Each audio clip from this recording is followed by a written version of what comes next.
Welcome to the February 6th meeting of the Planning Commission. We will start by having a Pledge of Allegiance led by Commissioner Randy Hughes.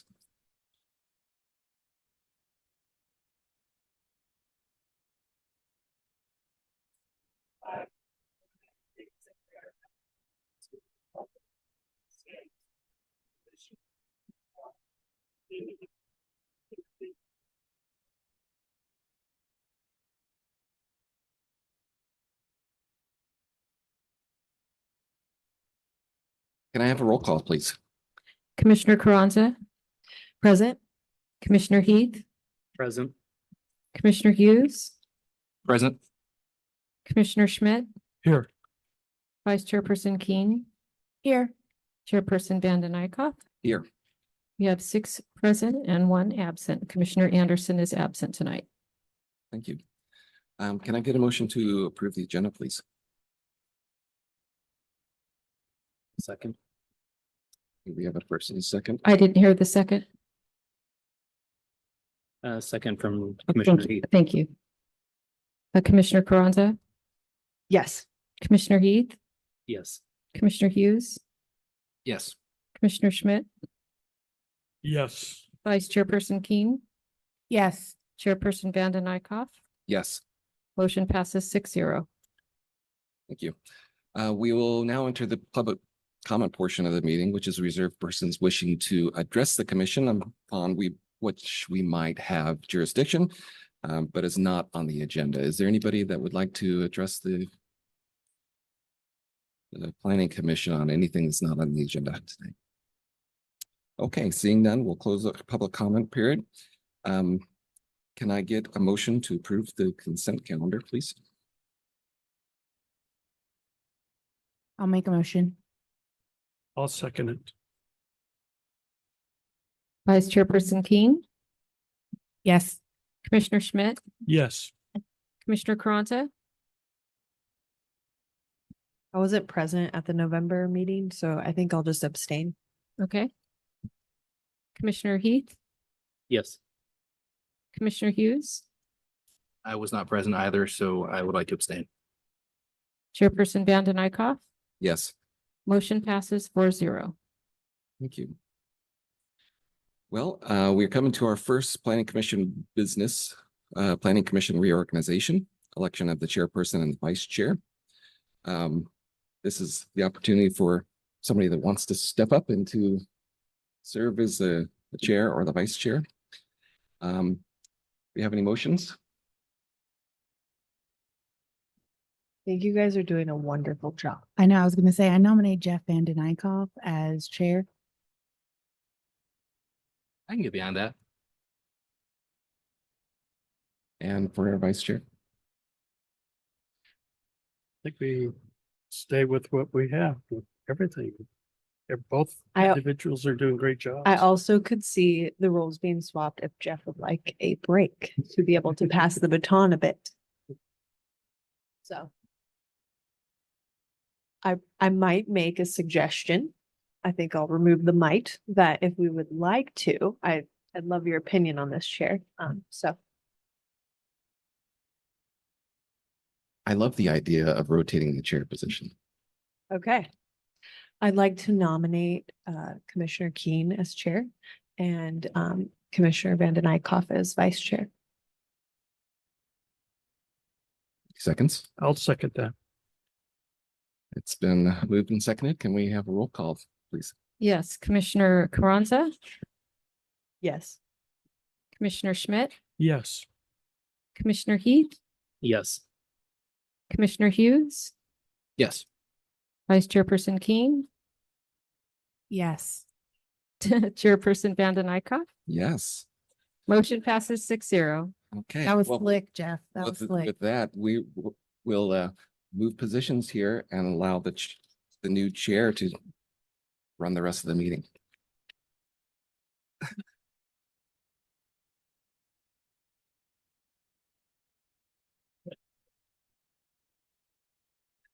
Husband says I already. I would like to ask if we were gonna do Thanks. the meeting schedule. That piece. Right.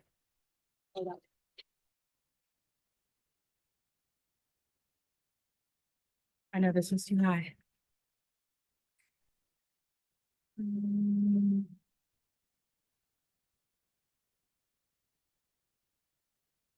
It looks like that was part of the consent calendar, so it was already approved.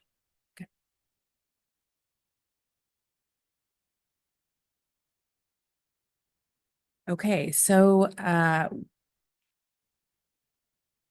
we are at the public hearing portion. For each of the following items, the public will be given an opportunity to speak. After a staff report, the chair will open the public hearing and invite the applicant or applicant's representative to make any comments. Members of the public will be invited to provide testimony to the commission following the applicant. Speakers should state their name for the record and can address the commission for 3 minutes. After all public comments have been received, the public hearing will be closed and the commission will discuss the item and take appropriate action. So our item is 3675 Maricopa Road.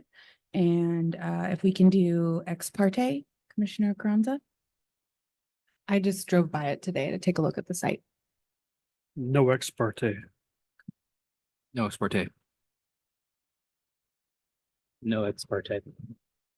And I have no ex parte, although I did look at it online. So, okay, staff, who do we get to hear from today? You get to hear from Planner Mountain. I like to say it that way, but Sam Mountain, our Mr. Mountain, assistant planner, here he is. the mountain.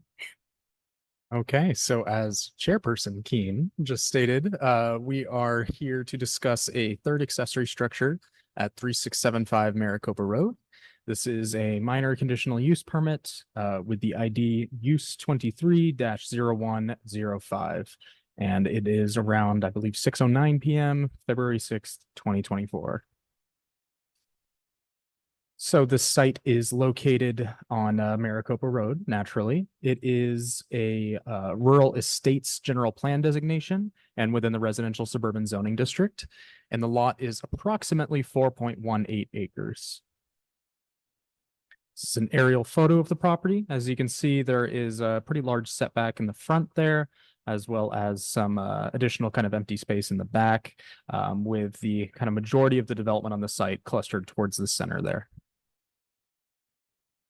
So just a little bit of context about this site. Project site currently includes a primary residence, a pool, a guest house, a detached garage, and a detached storage structure. The guest house and the pool are not included when counting the number of accessory structures, and so that leaves us with 2 existing, that being the detached garage and detached storage structure. And the site is relatively flat and, as I mentioned, includes an approximately 90-foot setback between the front property line and the more developed portion of the lot. So the proposal at hand here is that the applicant proposes to construct a 924 square foot detached pool cabana with an attached 296 square foot covered porch. And this structure includes a gathering area, a bathroom, a pool equipment room, a changing room, and a wet bar. And the proposed pool cabana would be considered the 3rd non-exempt accessory structure on the property, including that storage room and garage. So just a little bit of analysis based on the city's municipal code. The Tascadero Municipal Code Section 9-6106B6 limits the number of non-exempt accessory structures to 2 per property, at least in the absence of a conditional use permit approval. It also allows a 3rd structure or more, as I mentioned, upon approval of a minor CUP. The proposed structure does meet all of the other requirements that are in the accessory structure portion of our municipal code, including size limitation requirements, setbacks, etc. The addition of a wet bar and a bathroom do trigger a deed restriction requirement. The applicants have signed the deed restriction and it's been recorded with the county already. And that deed restriction is essentially just to clarify that it's not to be used as a residential unit and just to be used as accessory to the main structure. So here's the site plan. It is a little bit cut off because, as I mentioned, the majority of the development is kind of clustered into the center there. And you can see highlighted in that dark red is the proposed pool cabana just adjacent to the pool. And behind, I believe, an existing wall, essentially, or large fence in the front. And it's just a little bit south of the residence there. So here are just some elevations for the proposed pool cabana structure. As you can see, it's got kind of a slanted roof, kind of different entrances at a pedestrian scale for getting into the changing room, gathering area, wet bar, etc. and the floor plan here. So you can see there is just that small wet bar towards the, well, what's shown as the top of the structure there. That just includes a sink and a small counter area.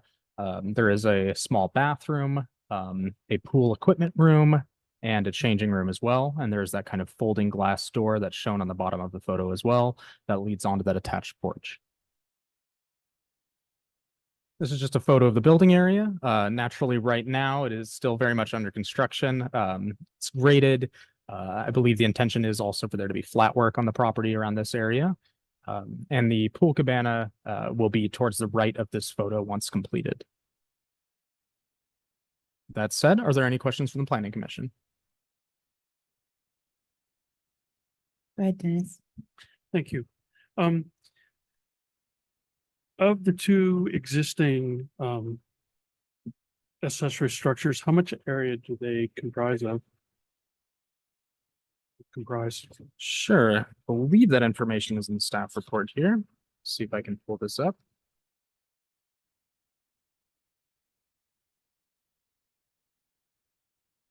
Actually, I am not sure if that information was included in the staff report. Honestly, I would be giving you a best guess. I would say both of them are a few hundred square feet. Well, one's a garage, Mhm. and so that would be, say, 20 by 20, minimum would be 400. Mhm. And so this is 924.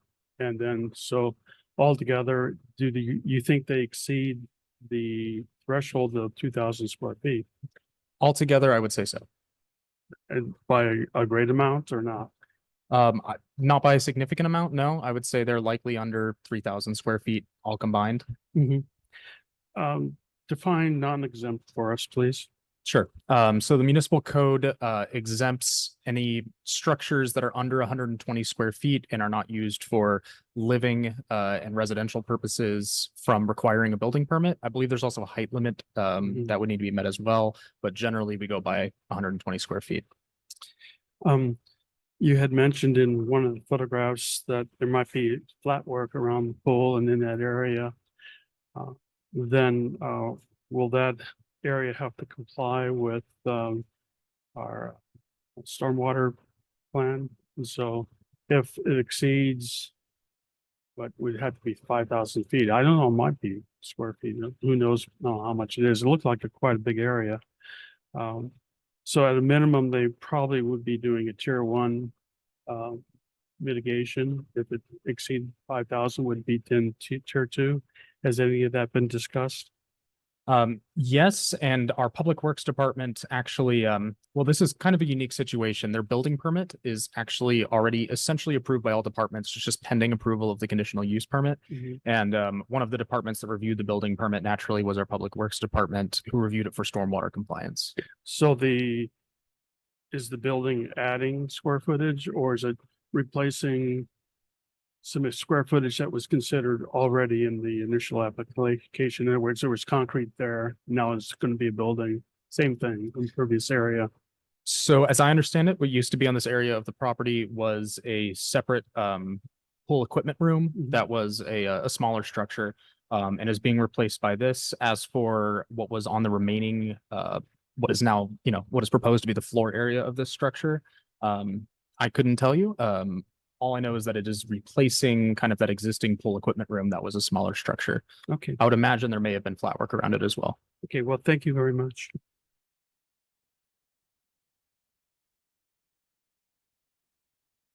Anybody else? Is the applicant here and would they like to speak? You can go up to the mic right there. Yeah. Yeah, you need to go over to the mic. Yeah. Yeah, it's being recorded. Because sorry. it's being recorded, we need you to speak into the mic and you may have to turn it on.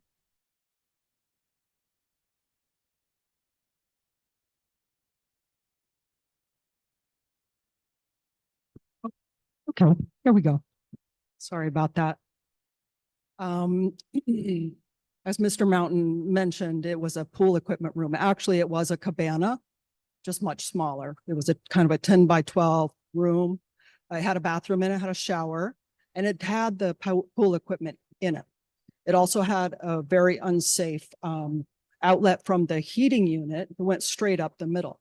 My husband and I have 6 grandkids now. Our family is growing and we need this larger space. It's hotter than heck in the summertime. And the original configuration left no shade, nowhere to go in the heat, nowhere for anyone to eat. And it was a useless space. So we have decided to upgrade it, put in a space for all of our family to enjoy. It's not intended for anyone to even stay the night in it with a sleeping bag. It's purely for our enjoyment and our family. And we have a large family, so that is what we're replacing. Can we get your name for the record? My name is Kelly Bilu. Thank you. Thank you. Yeah, you can ask a question to the applicant. Yeah. Okay. Sorry, can you go back to the mic for a question? Yeah, I'm so sorry. Thank I you. just have a quick question. I want to make sure I understand what you We'll get your described. steps in tonight. So you mentioned like everything's consolidated in the small room currently and you needed to update. So you had the pool heater in there and you mentioned that. So was it exhausted just going straight up in the middle of the room? Okay, so the byproducts of combustion are going up in the middle of the room and it's making it kind of like a sauna? Right. Okay, Well, it was just a hot pipe going through the center of the room. You've Yeah. got a little 3-year-old grandson walking by. yeah, It's so unsafe. We had to remove that. So that was all gone. okay, gotcha. Yeah. Yeah, because my curiosity is generally depending on what fuel source the appliance needs. Usually if it's in gas like that, it has to have like air louvers and stuff like that. So it sounds like you're making a good direction change like for safety. So I just wanted to make sure that I understood that was in the Right. middle of the room like that. So Right. thank you for clarifying that. Sure. Any other questions for the applicant? Okay, thank you.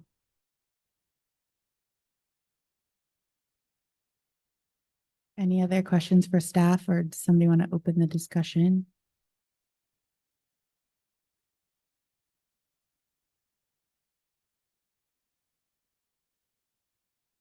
Uh, also, is there any other person of the public who wants to make a comment?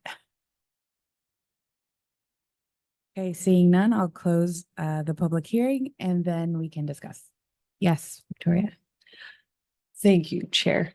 I basically think that this is like Commissioner Hughes had just requested of the applicant to clarify. It's an improvement, not just to their own family and quality of life, but also to the neighborhood and fire safety and all of the above. So I think that I would like to just go ahead and approve this and really appreciate all the thoughtfulness and the time and the questions here and the applicant doing their due diligence with all of the above. So. I can second that.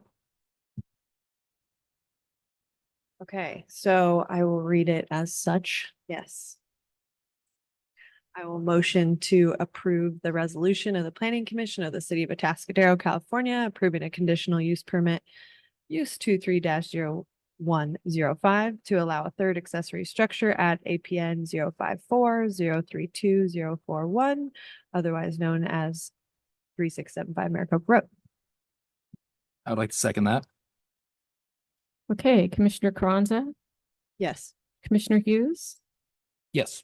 Commissioner Heath, Yes. Commissioner Schmidt, Yes. Vice Chairperson Vanden Eyck, Yes. Chairperson King, Yes, motion passes 6-0. and good luck with your project.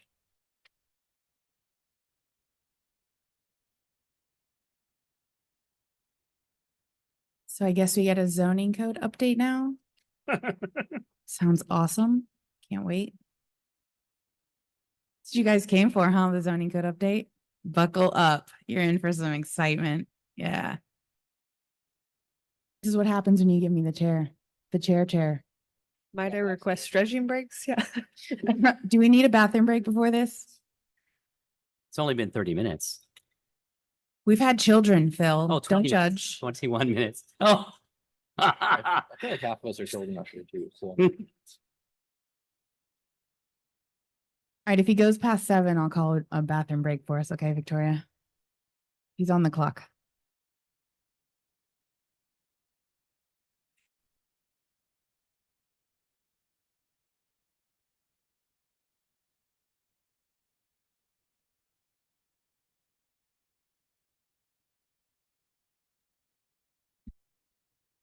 Yeah, before we start the presentation, can we do ex parte for this one?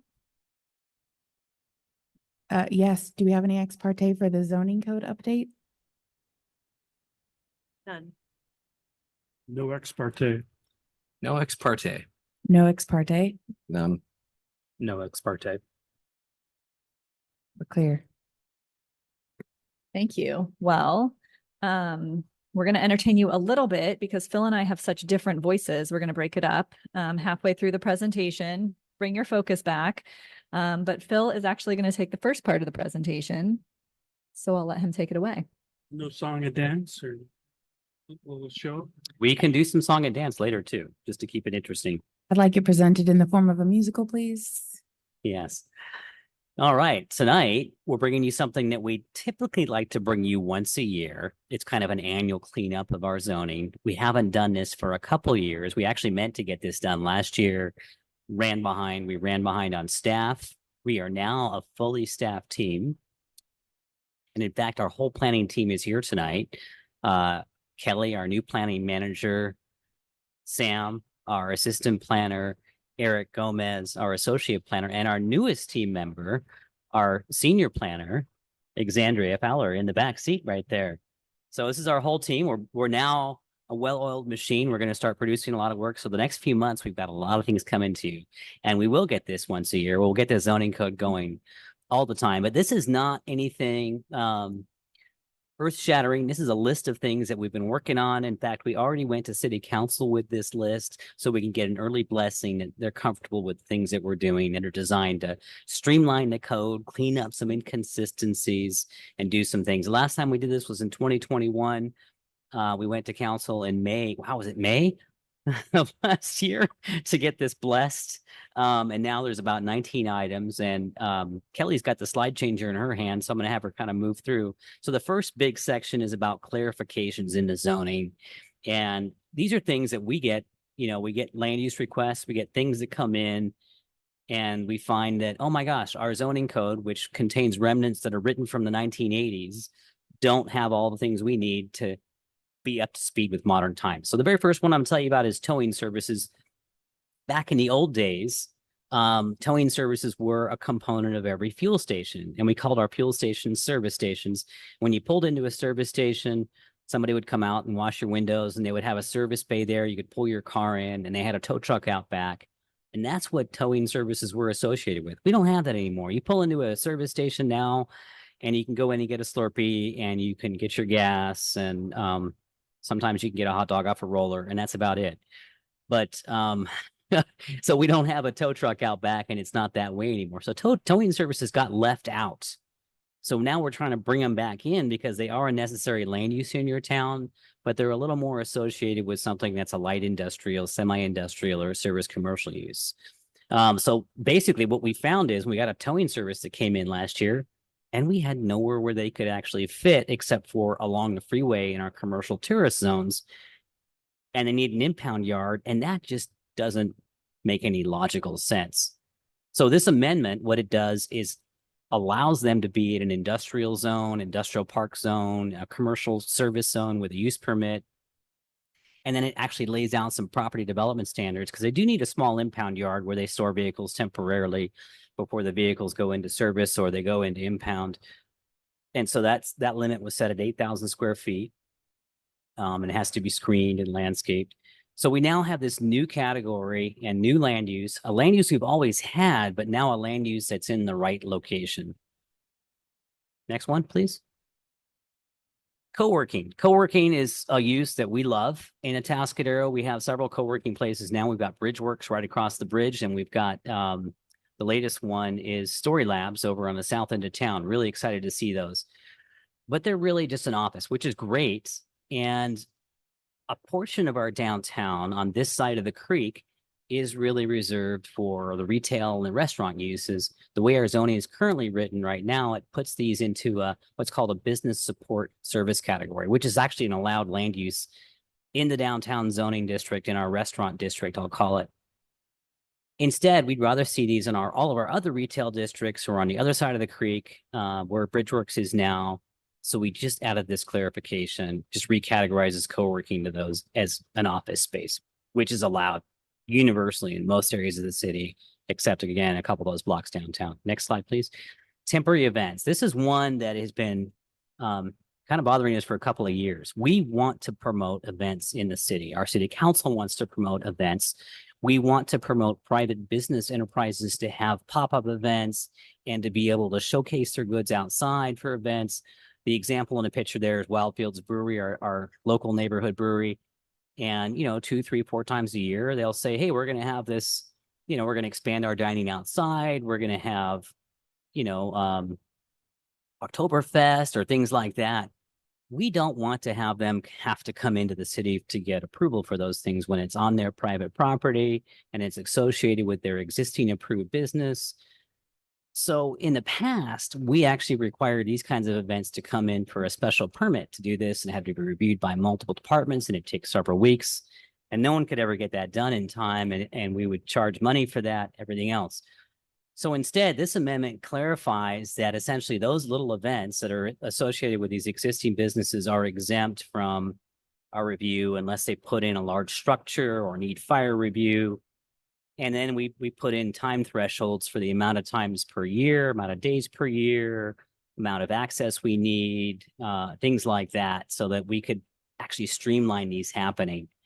Now, this doesn't apply to the much bigger events that the city does, like that we sponsor, like Colony Days and our Hot El Camino nights and things like that. That's a whole different category, and that runs on a different set of standards. Next one, please. Home occupations. Now, our standards do talk about what's allowed on a home occupation, and sometimes this gets carried away. So, for example, the equipment you see in the image there, probably not appropriate in a home occupation, a little big. But we've had stuff like that happen. And then we get concerned about our roads, and neighbors start to complain. So we did want to, make sure this is recognized in our code, limit the number of heavy equipment items, make sure those items aren't going to damage the streets, and define what that equipment is. And so we do allow someone like a contractor, we do allow someone like an office business to run their business out of their home. But their home should still look like a home, not look like a a construction yard or a contractor's office. So because that equipment really doesn't belong in a residential district unless it's, residential in character. So that's what that amendment is really all about. Number 5, please. This is an interesting one. We have been approached in recent years by shops that do tattoos and things like that. Right now, they're actually listed in our zoning. This is kind of dated as a blighting land use, which is really an outdated terminology. And it's a terminology that by the courts has been sort of targeted as, that you can't bias a land use as blighted when it's not really blighted. And so if we call it a blighted land use, essentially our code is null and void. And so we have to take that terminology away. Instead, we're going to call this basically a land use that's still in a restricted category as all these other land uses. We've got a whole section of retail restricted, and we've got a whole section of personal service restricted. But they're not really restricted because they're blighted. They're restricted because they're a different land use, they're a different category, and we still want a certain level of review, an administrative use permit, sometimes a conditional use permit about where they're located. And it's about their compatibility in the neighborhood, not about whether they're blighted or not. So this definition is being proposed to be changed. And there's also an area highlighted here because we had a typo. And so the wording we want is the wording in highlighting service establishments providing the following uses. And then it goes on to say check cashing and or payday, fortune teller, psychics, palm, tarot, et cetera, and tattoo and body piercing services. All will be in this category. But the language that's coming out is the language that refers to may have a blighting and or deteriorating effect upon the world. A lot of times these really don't. Next one, please. Downtown density. This is a number fix. We actually adjusted the density in our general plan housing element several years ago. And we took this adjustment to the council for our zoning regulations, but we omitted somehow the commercial downtown zone, but we adjusted the density in all of our commercial retail zones from 20 to 24 units per acre. The intent all along was to have all of our commercial zones allow mixed use upstairs, like La Plaza, and like some other new developments that are being built, up to 24 units an acre, which is still a fairly low density compared to most communities. So this is really a clarification in our code for general plan consistency, changing the chart from 20 to 24. And what this actually does, it enables the project that we recently reviewed called Lamoda, which is kind of in the background of this image right here, to move forward, because we realized that we told them they could do 24 units in the downtown, but then when we looked in the details of our code, we realized the discrepancy was in the code at 20 and it wasn't supposed to be 20. So we need to correct that. Number 7. Oh, this is where we get to hand it over to Kelly so you don't get bored of my voice. Kelly, take it away. Lucky you. So our next section focuses more on development standards for permit streamlining and entitlement streamlining. So our 7th code text amendment changes some of the standards for care homes to update them for some recent projects that have come in. So our current code has a minimum parcel size for a care facility. I think this was done with a care facility in mind that was a little bit more intense in their use and was a little bit more commercial in nature. But the state has changed definitions for care facilities a lot over the recent years, and our code actually has 6 or 7 different categories for care facilities. And so some of our care facilities that come in are transitional housing or things of that nature, where they really just act like apartment buildings. So we did notice that our current code has a minimum lot size of 20,000 square feet for care facilities. However, we felt like it could be reduced to 10,000 square feet since these are more multifamily in nature. We do have a separate category for the larger, more commercial type uses that would need a little bit more space around them. So that's really just an adjustment to the lot size. We also did update the parking standards to just reflect multifamily parking standards, because that's how these businesses and these places are being used. Our next update is related to equipment screening. So nobody likes to see big, ugly equipment right along the street. And we want to be able to screen that. We do a lot of landscaping to screen that currently. However, our code simply requires screening of mechanical equipment and does not address electrical or any equipment associated with plumbing fixtures. So we are simply updating that code section to include electrical, plumbing, utility meters, things of that nature, to allow some screening off of the street, either through landscaping or fencing or within a building. There is an exception process that's written into that code that would allow approval through DRC if screening is not feasible, or if a utility company did need that to be more accessible. The next section is security fencing allowances. So our current code does not address any type of barbed or concertina wire fencing, and we do see some of this fencing go up regularly. So the update within a commercial district would prohibit them in regular commercial districts and allow the fencing in industrial zones with DRC approval. Agricultural fencing and fencing in residential areas not affected by this code section. So this is for more the security type fencing around commercial uses. Our next code update is a clarification to our accessory structure standards. So with our last code update, we did make some modifications to our accessory structure code section. We wanted to streamline this process a little bit. There were a lot of conditional use permits being brought forth for larger accessory structures that exceeded 50% the size of the primary structure on the site. We wanted to create some different allowances for that, up to 100% of the primary structure on the site. But when you went from 50 to 100%, we wanted to have some neighborhood compatibility standards in there, like locating toward the rear of the site and having some additional setbacks. The code, the way that it's read, was not as clear to people in our community of what was required. So a lot of these amendments are just to adjust it to maintain the intent of our code amendments in 2021. We also had one code standard that required that the structure to be more than 50%, but less than 100% be on a conforming lot. And what that meant is everybody had to meet the minimum lot size. So you could have a 2-acre parcel out on the west side that was not a conforming lot because the minimum lot size was 2.5 or 3 acres. And then they would not be able to build a larger accessory structure on that lot. However, most lots over an acre are plenty big enough to house a larger accessory structure based on that size and still be compatible with the neighborhood. So we are changing that standard to just read a flat acreage requirement for those larger accessory structures. This is the text should we want to talk about it later, but I will not read it all to you now. I do know that this is one of the more used sections of our code. And so it is here if you need to look at anything more in detail as it is in your staff report. I did want to note there's one highlighted word there that was a typo. So we will be recommending that you update that with your approval of the resolution. Our next item was to refine recreation uses in the commercial park zoning district. So our commercial park zoning district is towards the north end of town.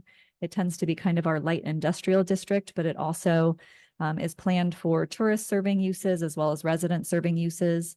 Currently allowed in that zone are indoor recreation and amusement services, but outdoor recreation services was left out of that area. So we do have some people interested in that zone for some outdoor recreational opportunities. And we did want to make sure that our zoning list was consistent with our general plan description for that zone.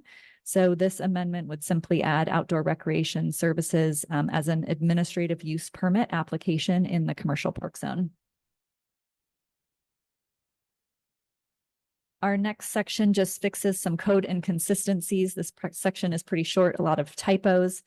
And then this one, which is simplifying the process for card rooms. So we have a whole section of our code dedicated to card rooms in the city. That code was written in the 80s and updated in very minor ways up to 2014. But there's a lot of state licensing that goes into card rooms. So when Outlaws came in to switch ownership of their card room, we discovered this very long, lengthy process that involved our finance department and our city council that wasn't really necessary because state law and the way that they license these facilities make sure that a lot of those checks and balances are already in place. So the amendments would allow a surety instead of a bond, so they wouldn't have to go to a bonding agency to do that. They could use their state issued license in lieu of a city work permit, which was a separate permit that we used to require. Allow staff approval rather than city council approval. Of course, it could always be elevated if needed, and then would remove the individual city work permit requirement for individual employees. So as long as the facility was licensed and they met all their state licensing requirement for individuals within that facility, we would not require separate individual permits for employees. Our 13th code amendment proposed this evening is just a little bit of a modification of our definition for residential additions. So the way the definition is currently written, it deals a lot with habitable space additions, and we needed some clarification that some of those same standards for habitable space additions would be applied to non-habitable space additions. So we are still requiring a minimum 10-foot shared wall for all additions, whether they're habitable or non-habitable. But we're clarifying that the logical internal connection only needs to be for habitable space linked to a habitable addition. So you could attach a garage without a logical internal connection. The state law was also recently updated to increase the number of children allowed in large family daycares and without discretionary review. So that is a state law change that went from 12 to 14 children. So we are updating some of our definitions and standards related to that number. We also have multiple sections of our code that deal with side and rear setback exceptions. So one section of our code has a setback exception up to 3 feet for those exempt structures, so less than 120 square feet. And another section of our code has those same exceptions, but doesn't qualify the types of structures that can use that exception. So we are limiting the exception to structures that are less than 120 square feet for neighborhood compatibility. Those can still be 3 feet from the side and rear property line. And then structures over 120 would still need to meet standard setbacks. And 16 through 19 all get to be on one slide. There's just a number of typos and minor inconsistencies that need to be updated.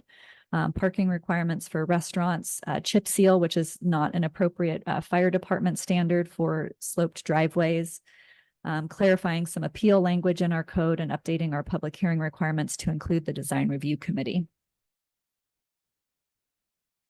So this then again is an annual update to fix some minor inconsistencies, do some permit streamlining, and fix some outdated code sections.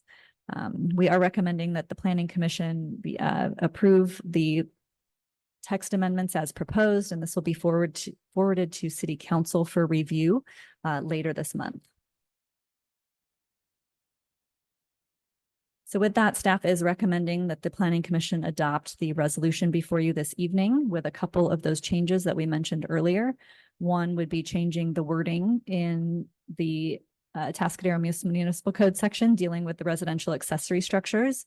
And the other would be modifying that definition for personal services restricted that takes out some of the language that was in there. And that does conclude our presentation. We're available if you have any questions. Thank you, Kelly. Any questions for staff? Go ahead, Dennis. Thank you.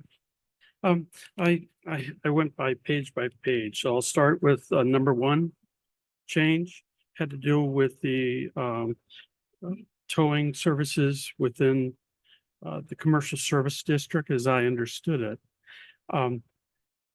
When there is a commercial service in an industrial park, that's an allowed use? Right? Yes or no? Yes. So with respect to the conditions that are specified here for what I'm saying is a towing use within the commercial service area, then they need the landscaping and the other. No, they still provisions. need to meet all the same standards. They're a conditional or a discretionary use in the service commercial zone, which is generally like belong to retail zones along El Camino. In In the the, industrial zone, they're allowed by right, but in both locations, they still have to meet the same property development standards. the reason why I say this, I'm thinking of the industrial area that's along Sycamore Road, kind of next to the water company property. So there is a tow service that is in that facility. And if someone else moves in, then they would have to provide landscaping in the project like that because of the use. If they were a new use moving into a vacant property, then they would have to comply with those standards if they're going to be a towing service. Now, if they just replace that existing use that's out there, they're basically, going to be able to continue to those same standards that they have today. If they're a new use within the industrial park, not And now that Replacing landscaping and another- screening is really about them, their location, their impound yard, between the impound yard and the street. So that location out there, for example, at the industrial park out there on Sycamore Road already has substantial screening, fencing, and even has landscaping out by the street. And the industrial buildings are set way deep in and the tow service is further back in.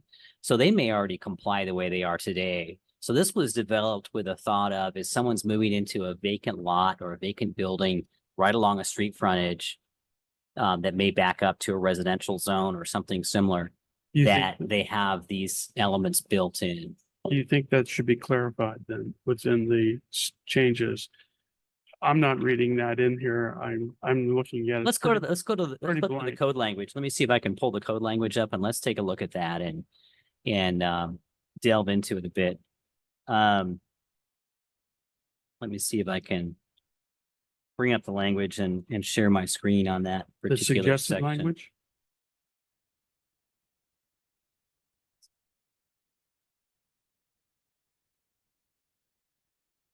Let's see. Where's that? Let's see, just a moment. Bear with me.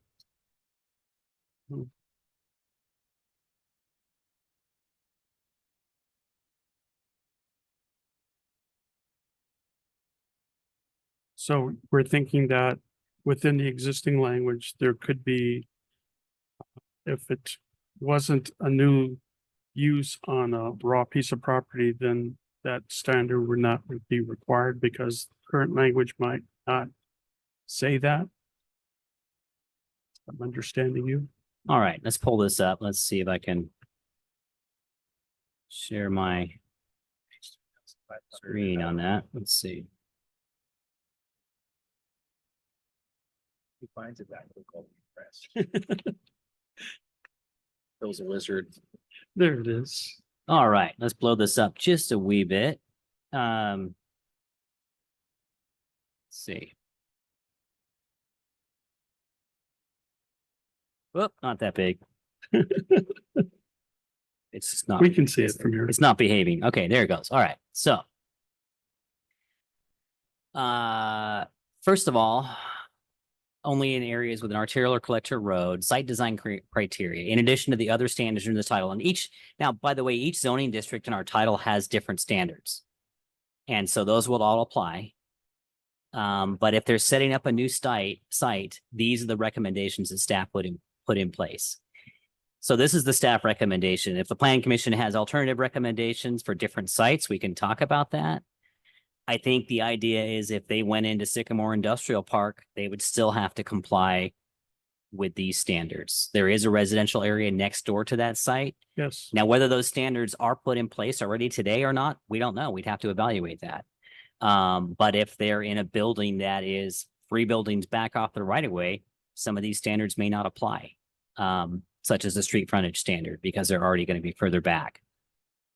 So that's kind of mute in that particular situation. The most important thing here is that we have limited vehicle storage areas. We don't want wrecking yards to develop in some of these areas. We don't want long-term storage areas, and that they have buffering from residential zones and buffering from the streets. Kelly, you wanted to speak on something? I'll just also note that in our landscaping standards, there are some exceptions through a use permit process. So even if it's listed as an allowed use, there could be an opportunity for a use permit to waive certain standards if certain conditions on the site are met. Oh, okay. Sorry, Dennis, 1 second. Can I just make a formatting? The number 1 needs to either be indented or it needs to be a letter. Location criteria. Location criteria, street characteristics, it's labeled as 1. It either needs to be indented or it needs to be a letter. Yeah, this is actually a copy. I think it is correct in your actual exhibit in your ordinance draft. Okay, I pulled this out so that we could have discussion tonight. So all the formatting is not perfect. perfect. This is the Okay. last minute.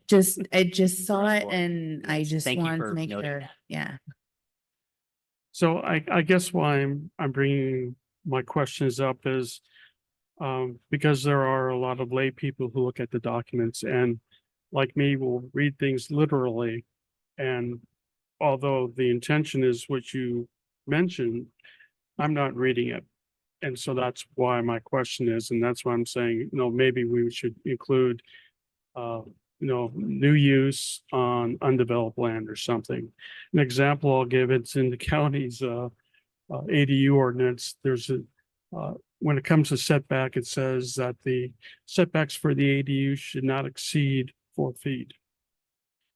Well, I think I can maybe make that make sense, but if I was a person who was uninformed and I'm going to put my house 1 foot from the property line, it meets the language of the code at the county that says shall not exceed 4 feet. So that's somewhere between 4 and 0 in my mind. But when I talked to county about it, they said that I know the difference, but I'm talking about someone out there who doesn't know the difference. And that's what I'm getting at in these things here.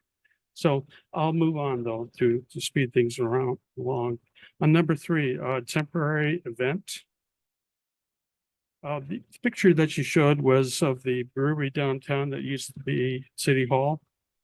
Now, in that particular facility, I believe that there is property ownership, but there is common area that's used for parking. So when there is an event and there are other businesses within that area where the event is there anything that says about what can occur with parking? Or is the event allowed to take up as much parking they want? And so the restaurant or the movie theater, in this case, in that facility, doesn't have parking because everyone's at the event, temporary event at the brewery. Is that a consideration at all? No. Okay. So here's why. When it's a private property situation, it's the responsibility of those businesses to work that out between them. The city doesn't get in between those private interests. So therefore, if, for example, that brewery does an event and they don't get approval from the common interests of the property they use, that the city doesn't want to get involved in that. Now, we advise them, if you're going to use an area that has a shared parking or shared easement, please do seek the approval from those that share that. And in that particular scenario, they've all worked together very well, but the city doesn't want to get involved in that unless it's actual public property or unless there's an emergency access issue, or unless there's a significant parking issue. Now, keep in mind, in our downtown, we don't have parking requirements for the most part for restaurant and retail uses anyway. And our goal is to provide that parking in the public right of way, for example, through projects such as our downtown infrastructure enhancement plan, which will bring in 130 to 140 spaces. So the idea is that's our biggest incentive that we can offer. But if there is internal easements, internal agreements that these things are conflicting with, that's something that these businesses are going to have to work on their own, and the city doesn't want to be in between that. Okay, I think my comment had to be more focused on what you said, which was it's their own property that they can do what they want to do. And that's where I was thinking of, there's common areas within that particular facility. Part of it is their own property, part of it is not. Your explanation is satisfactory. Thank you. Number 7, the reduction of lot sizes for residential care homes. One difference between multifamily residential facilities and care facilities is that there are emergency services that come to residential care facilities a lot. I live down the street from what used to be the Tuscarora Christian Home. And because they didn't have nursing services on site, the fire department that responded as the first responder, because they could pick up people and move them. And so there was a fire truck that went down the street and parked in front of that. Now, if we reduce the size of the lot for residential care, will the ability be there for first responders within that 10,000 square feet that we were promoting? The reduction of lot size has no bearing whatsoever on emergency services access. Any property that has a request for a use permit for this land use has to meet all of those standards. And whether those standards are supplied in the public right of way or on their private property are two different things. And also the other portion we should keep in mind is that care facilities are not all for the elderly or for those that might have a higher service need. In fact, the land use that triggered this amendment is for a youth facility where it might not have the same demand as what you're thinking for a care facility for the elderly. So there's all kinds of varieties of residential care facilities, some for children, some for older youth, some for middle-aged folks. They all have different levels of emergency response that they may have a demand upon, but that's even a moot point because the reality is these do have discretionary review. They have to meet the needs of our emergency services team. So the property size that they're on doesn't have a bearing on that. They still have standards to meet. Appreciate that. So my understanding though, in general, is when there's a facility that serves more than 6, then that's a state level permit that they have to get. And when it's less than 7 and 6 and below, that's a city permit. Things have changed a lot in the last couple of years on the approval. In fact, we don't really have much to say. The state law has become so lenient that those numbers have all become non-discretionary. We don't have much to say about the size of the facility. Okay. And the Tuscarora Christian Home had all types of residents, not just elderly. There were people who lived there because it was more convenient. A lot of people who just like living there. And there was a lot of young people too at the same time. Number 8, the requirement for screening of equipment. Kelly, I did hear you say that there was an exception process. So if say the fire department doesn't want it screened for whatever reasons, then that would fall under that category of. Yes, we run into that a lot with electrical utility equipment. Sometimes Okay. they like one side accessible. Right? Number 10. Residential accessory unit, accessory uses. I was thinking about this as we had our first hearing item. And you had mentioned there was a lot of notes that were within that we didn't read. One of the things I was thinking about was in terms of the amount of accessory use area. And is it defined in our new language that there could be more than 2 uses like we had in our first hearing? And there could be maybe 3 or 4 accessory structures, but as long as they don't exceed the minimum floor area that's being specified, that could be allowed. I mean, do we have something in there that says there could be more than 2 accessory structures on the piece of property? Yeah, so right now our code reads that you can have 2 before you get a conditional use permit.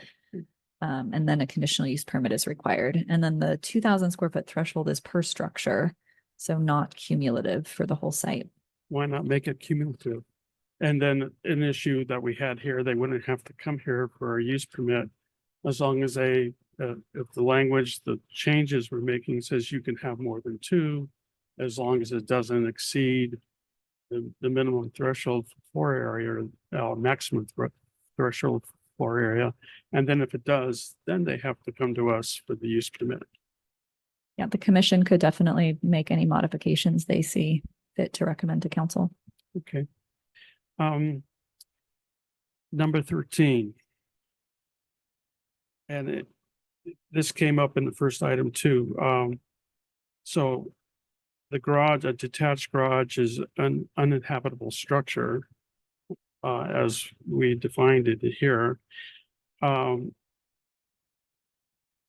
But was also considered to be an accessory use. So under the changes that we're making, if the unit is defined uninhabitable, as a garage would be, then, or a detached garage in the example that you gave, then is an accessory.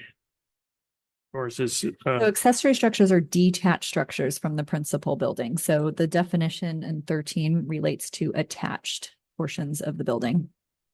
but if we had a detached garage, that would be an uninhabitable under our definition. Under a different definition, yes. This one is for additions specifically, and a detached structure is not an addition to a residential structure. It is detached. Clarify definition, uninhabitable space additions. I guess I'm not drawing that in the way you're defining it. If I may, essentially this code section, what it's changing is some of our definitions for additions to a primary residence that are uninhabitable. So if you have a garage that's attached to the home, the last item that we were reviewing, the garage was detached. And so there's a whole separate set of regulations that apply to detached accessory structures. Whereas this is only for additions that are attached to a primary home on the property. Okay, thank you. Any other questions from the commission? Go ahead, Victoria. Thank you, Chair. I think that's great that this works out for everybody, by the way.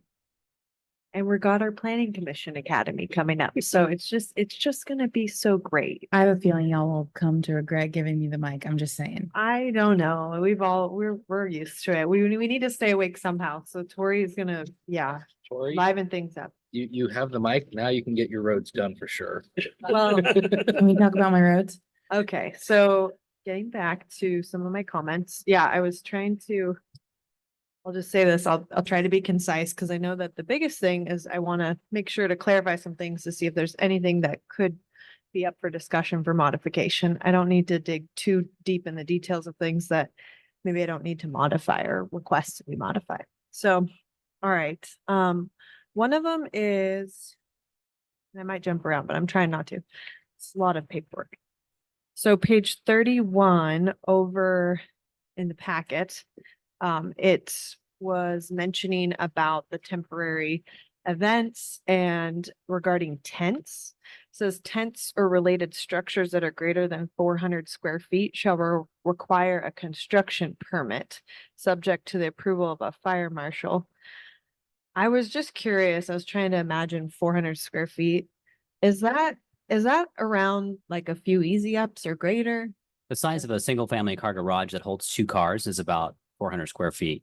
So that's about maybe like 8 or 10 easy ups. Yeah, it's a lot. It's pretty big. It's a good kind of like size. those temporary wedding venue tents. Yeah, That's, yeah, I'm just trying to get like, okay. yeah. so So it's about there becomes a concern about the materials it's made of, the Flammability. occupancy, number of people that are in it. Sure. Is it going to be a big deal if it caught fire, and can we get Are they people in doing and big out? heat lamps? What are they doing under there? Yeah. So it's Okay. that kind of a question. It's not a Yeah. building permit. It's just the fire or building department needs to go out and verify that it has a rating on it, that it's got, a ASCE approval or whatever they Sure. call it, Well, I Uh, guess where I'm kind of looking at, and I know a lot of these conversations, the context is in the report trying to streamline efforts. And I'm like, okay, well, we're requiring a construction permit be a really big issue for the applicant. So that's where my question comes in. And that's a fire code requirement. So we Okay. can't not require The- the permit for the tents. Yeah. Can I expand on that? Is there an inherent cost with that inspection? There is, and we just had an event place come in today that's looking at doing events. So I think that we do have something in our new fee schedule related to permitting for tents. So there is a fee, but we do try and keep that as minimal as possible. Yeah, I understand then there's certain things that you can't get around with code that's beyond the city level. I just wondered, is the construction permit piece, is that required? That exact permit? Okay. We call it a tent permit here, but it is a construction permit to erect a Okay. tent. It just seemed a little excessive, the But way. that's not cumulative. So you can have like 20 easy ups in the parking lot and you don't need a construction permit. If you're making one big tent that's 400 Sure. square feet, then you need it because that's a big tent. Okay. All right. The other one, I'll move on from that, is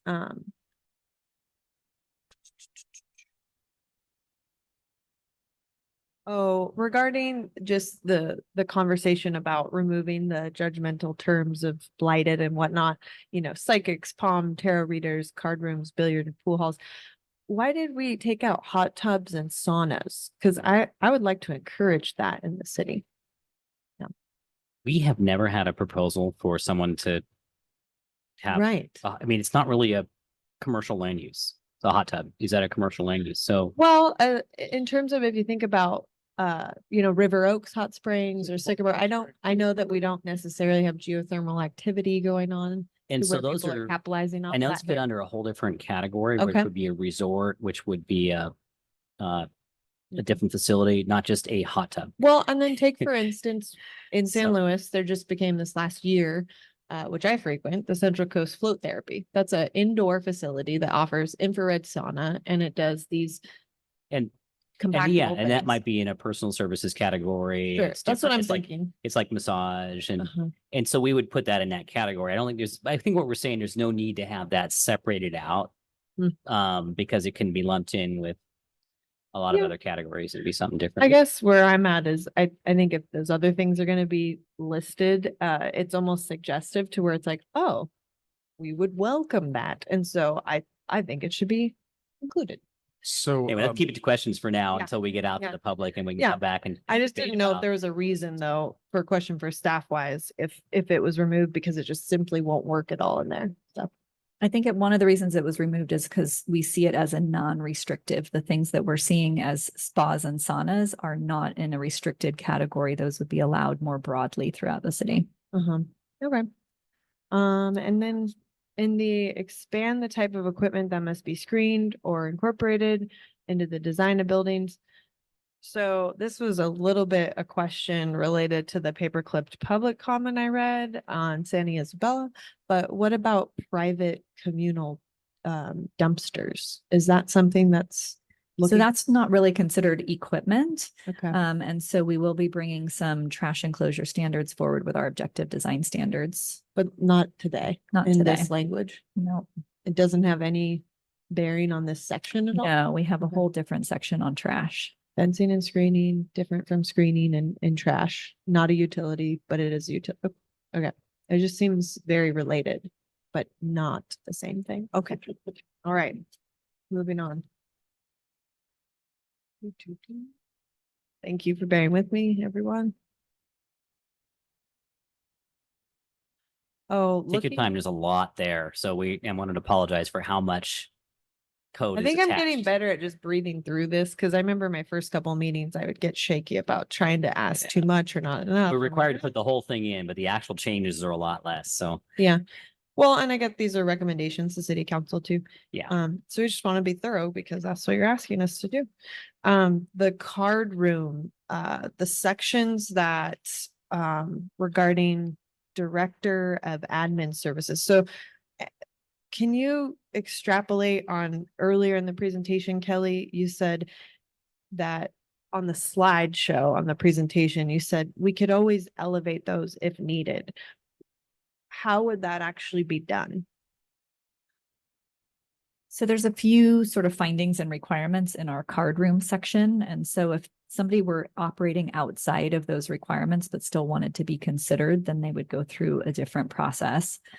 If there were concerns associated with a business, we always have the ability to have that reviewed by our commissioner council.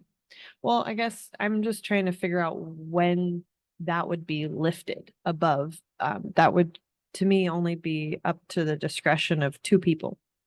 If they didn't see a need, then it just would never go anywhere. Correct? Correct. I'll not ask anything more on that, but I'm going to keep this one. Okay, and then.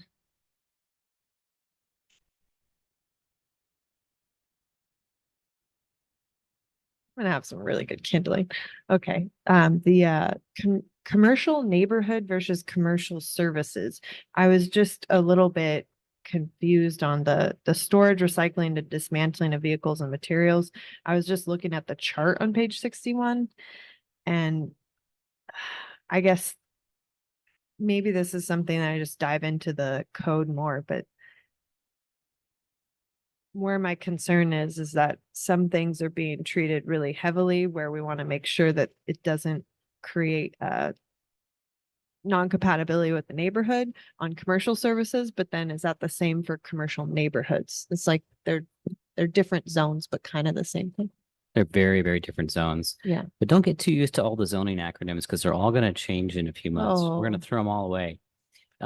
Sorry. Not that one. Because the new Yeah. the We're new just general doing it plan to is confuse going you. to again give us a whole different, set of districts, which we hope, will be less Yes. convoluted. Yes. But anyway, a commercial neighborhood district is really like that's your corner little store that's quiet and it looks like it fits in with a bunch of houses and you can go get a quart of milk and some eggs. The CS zone is a light industrial zone. That's where people are working on cars and they're Yeah. cutting and welding and you go get your services done, you get all those things done. It's the next step before you get into the industrial zone. It's one notch down from that, which CN is way over here, which is on the other side of retail and office. And it's like fits in with the neighborhood. So they're very different districts. So Yeah. we don't allow those land uses in a CN. So I think if you're referring to that kind of outdoor storage and things like that, or towing or things like that allowed in a CN, they wouldn't be. Okay. They'd be prohibited. It wouldn't apply to that. CN is a very restrictive zone.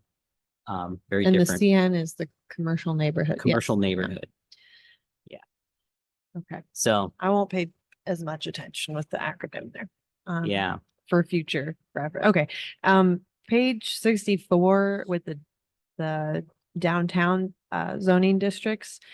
I was curious because I didn't really see it in the chart here or mentioned, but is there going to be and yeah, I just could have missed it with the way it was worded, but the alleyway that's I forget if that is a street name. It's basically the back of like Dark Nectar and the Bramble Pie Company. is there gonna be a reduction of parking or an addition of parking there, or just making that space itself more inhabitable or frequented? I know you're doing strategic things here around offices and making sure that they're above in certain zones so that more visitors are coming in. So I just wanted to know if there's anything specific to that alleyway. No, but the more redevelopment that happens downtown and the more that we support things like the downtown infrastructure plan and these mixed use projects with a little more density, those places will naturally become more lively because more pressure will be put on open land in the downtown. Surface parking ultimately in a successful downtown kind of goes away. And either goes into the public right of way or it goes to the back of buildings and you get active land use. Right now, we have 3 proposals actually on the table in our downtown that will remove surface parking and make active spaces. So ultimately alleys will become a place that will concentrate more things going on. The alleys that you're speaking of now, that there's one that spans between Palma Avenue and El Camino Real, part of it's actually privately owned. A portion of it in the center is actually public street or public right of way. And then portions of the edges are actually private property where Like people Sherwin park. Williams. Yeah, they all Yeah. park back there. And in years past, we've tried to do different activities and things to activate the area. But in the end, it really has to happen naturally as property values come up, as more of these redevelopments happen. It's too soon to share it with you, but there's some really exciting things happening with some of those properties that are going to activate that area. Awesome. In the next 2 years, it's going to be pretty cool if those things keep moving forward. So Well, I it'll remember happen naturally. the college presentation we had with those little unit. All right, yeah, Yeah. okay. All right, I'll keep going. Yeah, I was hoping about that one. It wasn't just a nice pie in the sky presentation from Cal Poly. Great. All right, well, I think I'm pretty much done for now. I'm just gonna check the notes I had here regarding. Oh, just great job on the CPK on the industrial area near Bay Laurel Nursery and Joe Bella's and stuff. I'm very excited about that. So thank you. Any other comments or questions for staff? We will open up the public comment section, the public hearing for the zoning code update. Is there any member of the public that wants to speak? Seeing none, I will close the public comment. We check online, make sure there's Oh. nobody on our, Is there anybody online? let's do There's that real nobody quick. online. You see They, anyone? they don't know what they're missing. We need better advertisement for planning commission. I'm on the edge of my seat right now. I knew, I could tell from over here. Okay, then I will close the public hearing portion and bring it back for discussion or a motion, whatever. Yes, Dennis. I had a discussion with Kelly about the residential accessory uses and the number of accessory buildings. And I'm just kind of thinking over the years, how many hearings we have had on accessory structures. And it would be nice to try to limit that as more than limited as much as possible. So I'm recommending to the planning commission to modify section 10 of AMC, the Tuscarora Municipal Code section on residential accessory uses to allow more than 2 accessory structures without having to come back to us for a hearing, for a use hearing. So if I have 3 structures that are less than 2,000 square feet or 2,000 square feet, then I don't have to come pay for a use hearing and come to a use hearing. And that be an allowed change within the language that we have now. I did just want to point out that we are updating this code section as well to allow for 3 without a discretionary. So it would be the 4th that triggers it And that would be 3 structures at 2,000 square feet each. at up to Up 2,000 to square 2,000. feet. They might be less if your primary structure is 1,000 square feet, then you get 1,000 square feet. If it's greater than 2,000 square feet, you're capped at 2,000 square feet. So potentially, yes. Okay, so Do you still want to change it if the Yeah. fourth? I just think it'd be, So it's unlimited up to a cumulative of 2,000 square feet or the fourth if it's over? if there's a fourth building, then the use permit, if we want to have four, no, I think 4 buildings is maybe too many. So if we have up to 3 buildings that, whose cumulative square footage is equal to or less than the allowable, then they don't have to come for a use permit. I think that's what Kelly said, right? Right now, it's actually less restrictive than that. So we would allow up to 3 structures, each of those up to 1,000 or 100% of the primary structure, which would likely exceed 2,000 cumulative square feet. So I think your proposed change is already in the proposed language. We just don't have it in front of us right now. Or was it in there? It is in there. We changed. So right now, if you go above 2 accessory structures, so your third one triggers a use permit, and we have changed it so that the fourth one triggers a use permit. And then each structure has a maximum size requirement. So it is not cumulative. Okay. So the change that you're proposing is already in there. I'm not reading it, but well,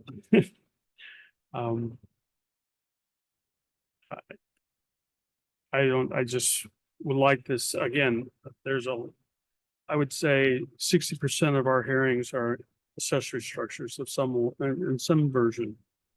And either they're oversized or they exceed the allowable use. In what we're talking about right now and seeing here, I'm not reading that. We just had a hearing earlier tonight. Someone came here. Reason why I asked Sam about the areas of those buildings was that was going through my head. But I don't see the people who came for a hearing tonight having to come here if the changes that we're proposing or recommending to the city council would allow that.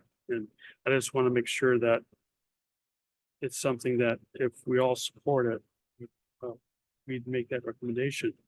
But Yeah, so if you look at page 98, new number 7 relates to the number of structures permitted before a discretionary permit is required. And so it says the number of non-exempt accessory structures requiring a building permit shall be limited to 3 structures. So that's 3 structures on site before you need a use permit.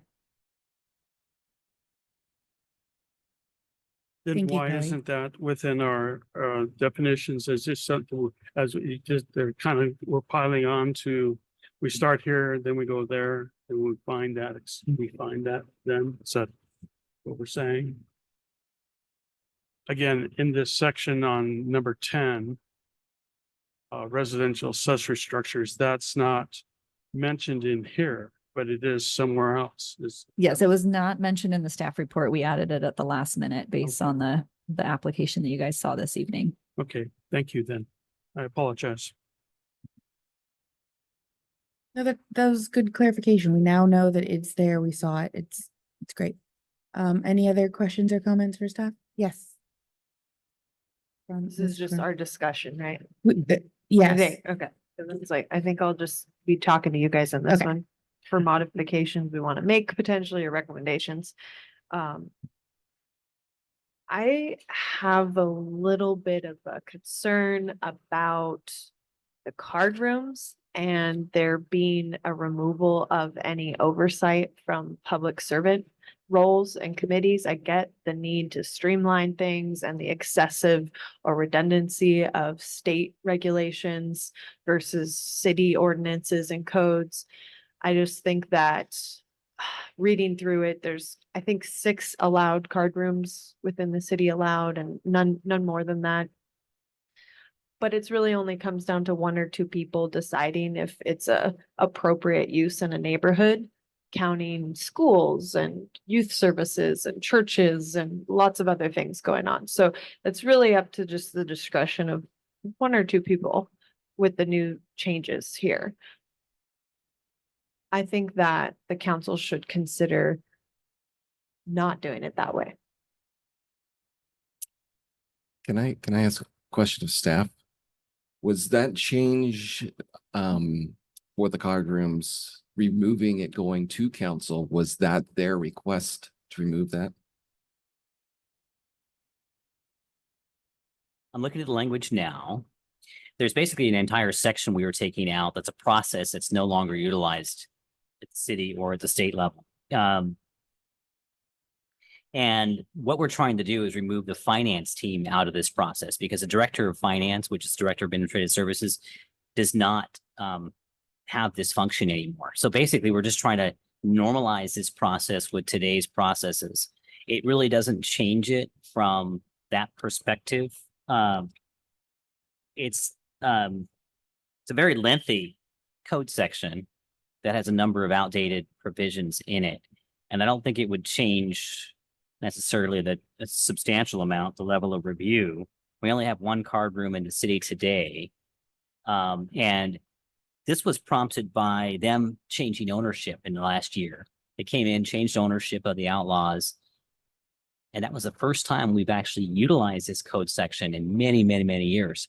And so we began to read this code section and work with our finance team and realize that, wow, there's a whole bunch of things in here that we've never enacted and don't think we'd ever would enact and don't really even understand.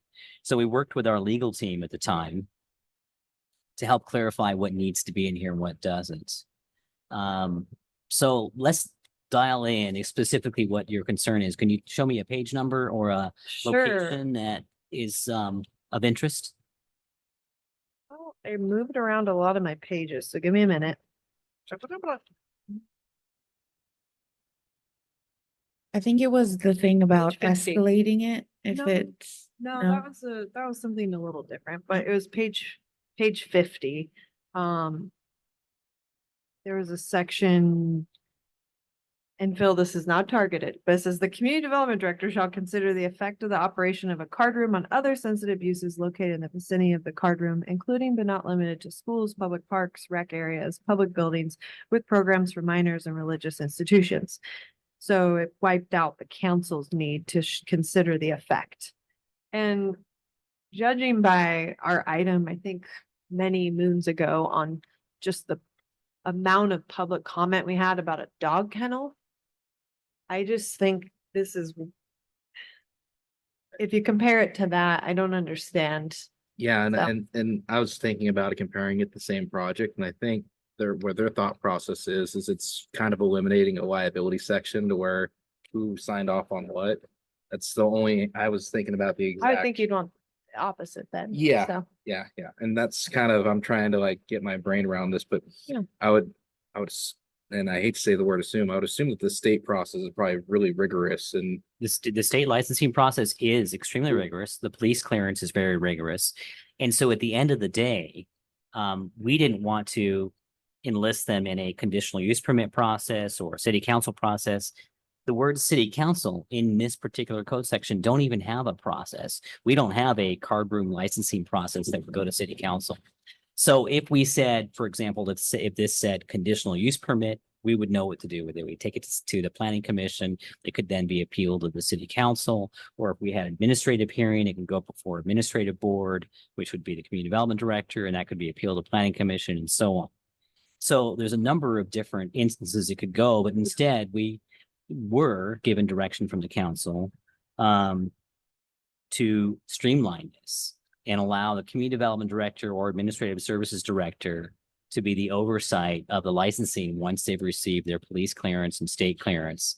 Now, it's at the planning commission's discretion if you wanted to enhance that level to say some other format, but it just needs to be really clear. yeah, I And think what I that would be rather than understand. just council approval. What does that mean? That would just mean we would take it to city council on consent, we prepare a staff report, but then they wouldn't even know what to Well, I really think I look for. hear what you're saying because in trying to enact the council versus the admin or community development person, then it would require a review process that would then need to be created on top of that language, which you don't have. Now, in fact, we should take a look at our land So use matrix that makes in our more code. sense If you could why do it's that, not Sam there. or Kelly, where does it fit? It may already be a CUP or administrative use permit They don't. besides this code. And this was just the business, this whole code is really about the business license process, not about the actual land use entitlement. So the two can be easily confused. And so let's take a quick moment. Let's take a look. My team's looking at that now on our land use matrix to see if it's called out separately. It may already have a process that's different than this licensing Well, process. and part of maybe one thing that might remedy my concern is, you know how when we have a certain project, there's little cards that get mailed out to neighbors? Well, we wouldn't have a process like that for people to be aware of, this, potential business or project wanting to move forward. And so it would just be something that would be pretty much between a desk and a couple people and an email, and then boom, all of a sudden you've got a new, business coming up. And I think that's where my concern lies, but I understand if there's like so much state regulation there, and it's pretty much just when it comes to our table, it's pretty well thought through, and we would just want to streamline that. I can understand why we'd want to dismiss another review process having to be made in staff time. And keep in mind, the section we're looking at is a little different. This is actually Title III, the finance section of our municipal code. It's not the zoning section. And it's a section that deals with business licensing and not with actual land use approval like a use permit. So we're still looking as to what category this would fit in. If someone came in today and said, I'd like to establish a card room, we would have to determine what land use is that, what kind of approval does it need before they started this whole licensing process, which is a separate wing of our municipal code. Let's take a quick look at that because you bring up a really good point, and I don't know if we've looked at it from that particular perspective. We've looked at it just from a licensing perspective and state law perspective. So we would categorize any kind of card rooms or gambling establishments under personal services restricted, which is an allowed use in the commercial service zone and requires a conditional use permit in commercial tourist and commercial park. In any other zone, it is not allowed use. For example, where they are located today, which is in a commercial tourist or commercial retail zone, would trigger a use permit and would trigger review by this body, Planning Commission, regardless of these standards written here. So, just to clarify, is any determination that the community development director or someone who is being referenced in this document, that is an appealable determination, is it not? Not in here. This is a business license approval process. So this isn't a land use approval process. Let's again, this is Title III. This is approving their license to operate as a card room, not as their land use to establish themselves in the city, which is a separate process, which would be discretionary. And it looks Now- like our assistant city attorney has She has appeared on shown the her screen. face, so she might want to say something. Introducing Roxanne. She's been in the back. I should have mentioned her earlier. She's been in the background tonight. She's going to be helping us out with legal matters at the Planning Commission from here on out. So introducing Roxanne. Thank you for being here, Roxanne. No problem. Thank you for having me. I just wanted to just reiterate the point too, that under these provisions for the licensing provision, a license can't be issued until it's in compliance with the zoning code and building regulations. So this is really the last step. So I don't know if that helps your decision making or not. But first it needs to go through the zoning compliance and the building compliance. And really the license is a business regulation. And so most most codes with respect to business license do happen at the staff level because it's already either permitted or it's already gone through the zoning. So I just wanted to make that comment as well. And that's on page 50, that is D4. And thank you. Thank you, Roxanne. So I guess what I should say is if there's a concern from the Planning Commission about this land use, then the appropriate recommendation to the council would be not through this licensing process about who's in charge of that, but instead through the land use process and through our listing of the land use in the restricted land use section to elevate that to an administrative or planning commission use permit in the districts that are suitable. Most of the districts, it does require that. It does appear that in our CS zone, it is not a discretionary approval and it's allowed use. So that would be your remedy if you had a concern about its land use approval. I just don't know then why that language would be even there at the bottom, like considering the effect of the operation on all those things when this is a finance decision. So why would that? Yeah, it seems like it raises alarm, aka my alarm, rather than it's kind of a moot point to have that language in there. So.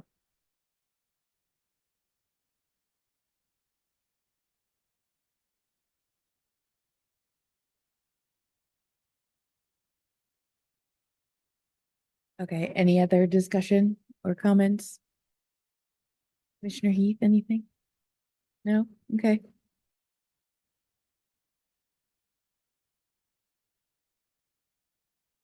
Does anyone want to make a motion then?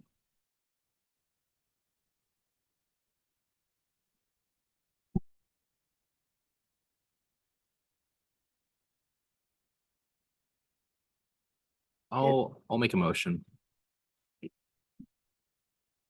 I would like to motion to adopt the draft resolution recommending the city council introduce an ordinance for the first reading by title only to approve the amendments to Title 3 and 9 of the Atascadero Municipal Code based on findings that they change the word greater to lessen section 9 to 6.106 related to accessory structures. Additionally, that they modify definition for personal service to restricted. I make this motion. I feel that we've pretty well already covered a lot as far as we got a lot of our things kind of situated. And I think that since we have other things around the corner, I think we can move forward on this. So that's I my second motion. that.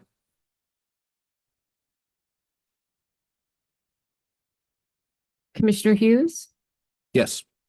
Vice Chairperson Vanden Eyck, Yes. Commissioner Carranza, Yes. Commissioner Heath, Yes. Commissioner Schmidt, Yes. Chairperson King, Yes. motion passes 6-0. Well, and I guess I just had a quick question that didn't have to do with me saying yes or no, but do you remember that project on Del Rio and El Camino with the cabins and the fishing holes and stuff? Okay, well, this idea of a temporary use permit to try to get folks excited about the project, whether they are trying to live there or bowl or drink a beer there or fish or stay the night. I think the temporary events piece is going to help out with things like that. So I was just excited about that. Okay, does any commissioner have any comments and reports besides me? Yes, Dennis. I'm sorry.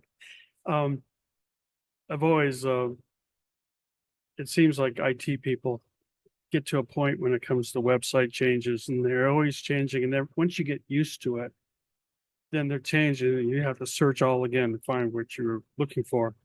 Our website has changed and there's some nice photographs within the website of our director and one of our planners pointing at maps and stuff. It's actually very nice photograph.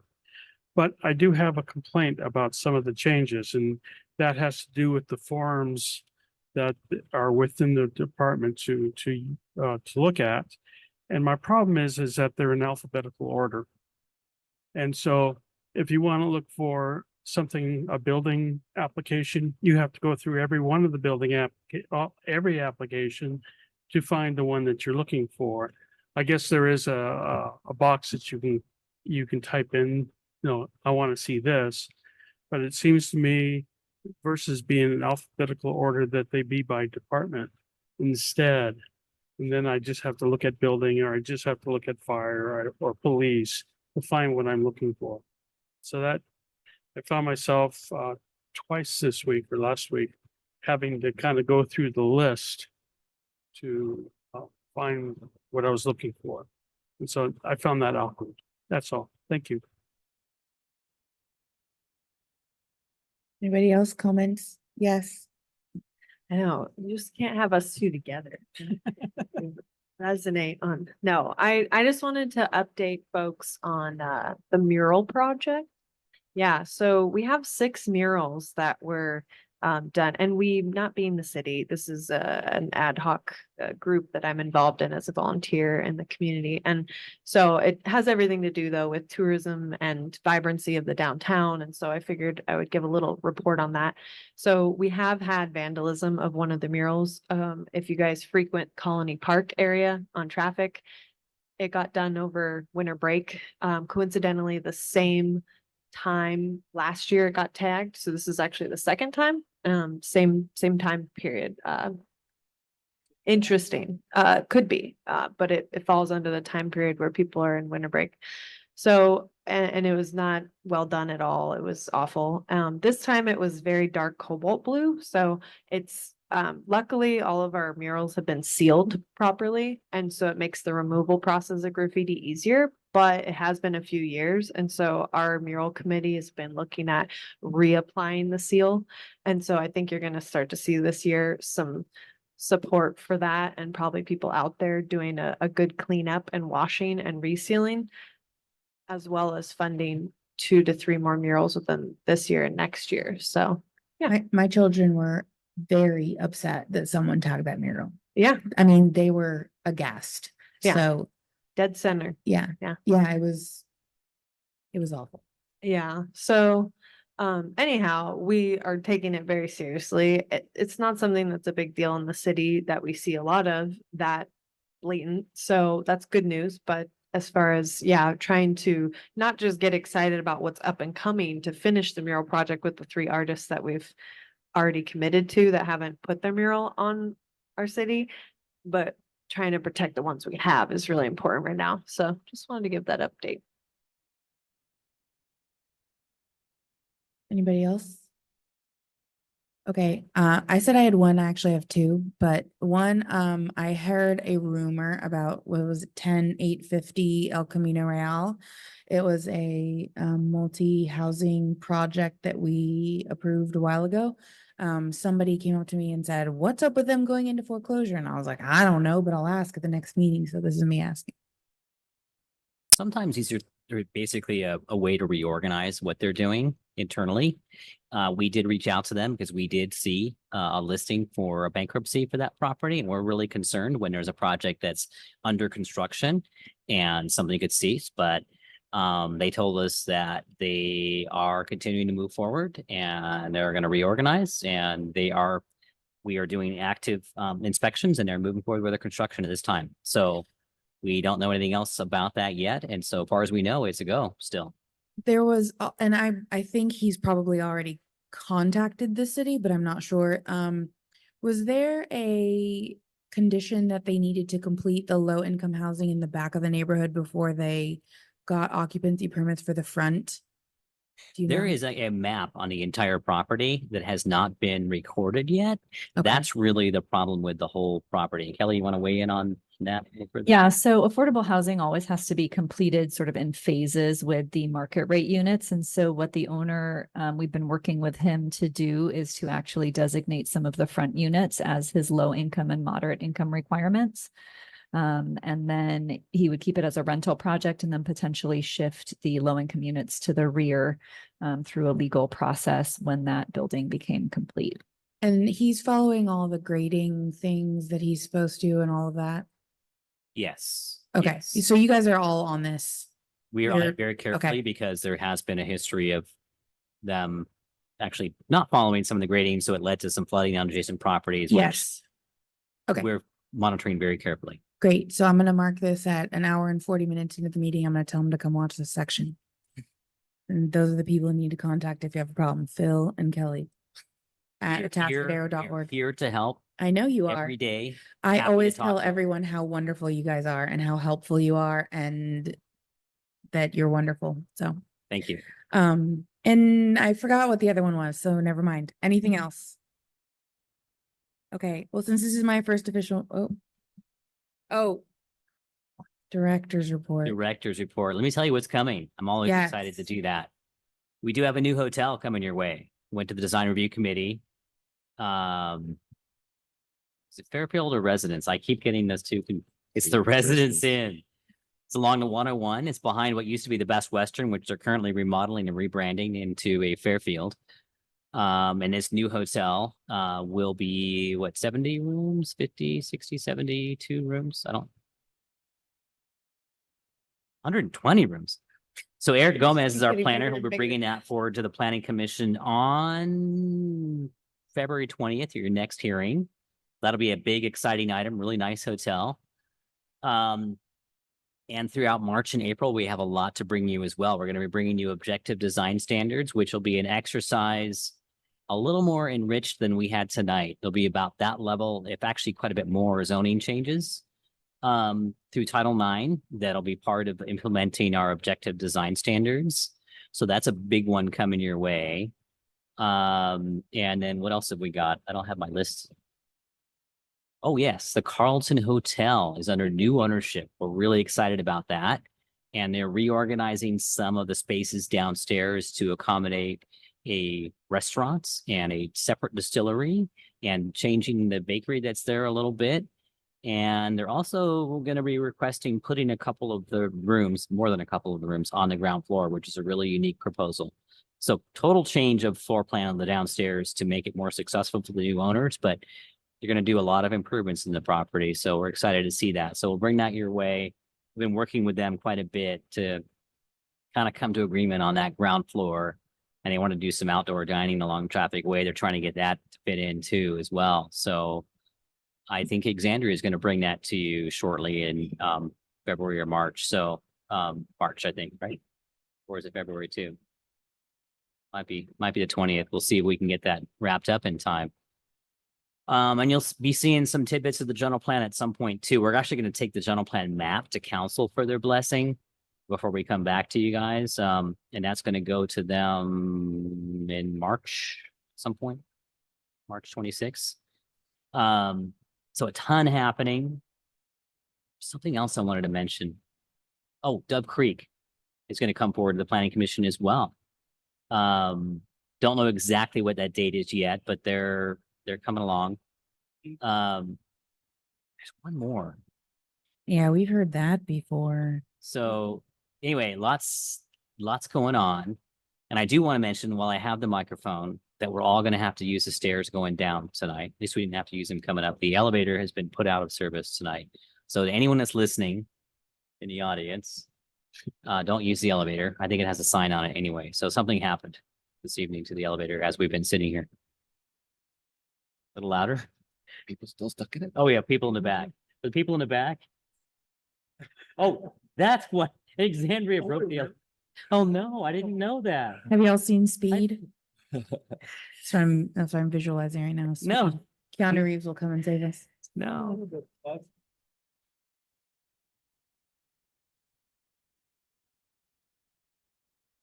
Okay, is that your report? That is it. Any questions? Can I close it now? I gotta use the gavel. All right. I'm adjourning the Moment of planning truth. commission until our next regular meeting on February 20th.